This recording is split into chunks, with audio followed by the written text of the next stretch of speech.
अस्सलाम वालेकुम जी। प्रोफैसर इशफाक कलीम साहब ने लिखी है एक बेहतरीन शायरी पहाड़ी ज़बान च उन्होंने कापी कीते दी कोशिश करसा। असां गैरत कदै नहीं सैन दिती, लहू दिता ज़मीन नहीं रैन दिती। भावें कट हुनिया दाने ज़्यादे, असां बाड़ी कदै नहीं बैन दिती। असां बाड़ी कदै नहीं बैन दिती। असां बड्डा ने बतरा ने सियानू, असां सुक्की कदै नहीं लैन दिती। असां सुक्की कदै नहीं लैन दिती। साढ़े कुत्तियां कदै कोई बारली शै, सड़ी फसलां ने विच नहीं पैन दिती।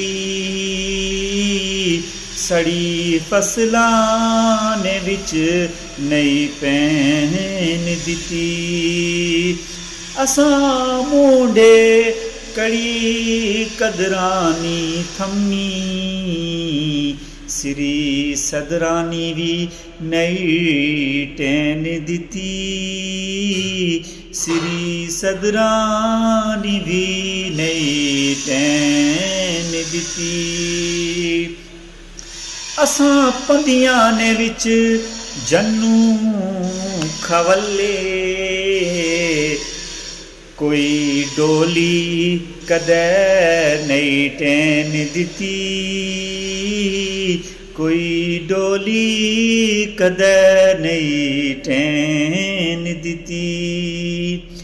जड़ी बुलबुल भी बाशे नाल उडरी, अपने बेड़े असां नहीं बैन दिती।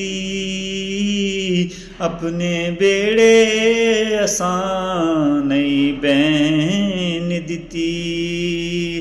असां घाटे कपाए नए निवाए, सिरैनी पग कदै नहीं टैन दिती।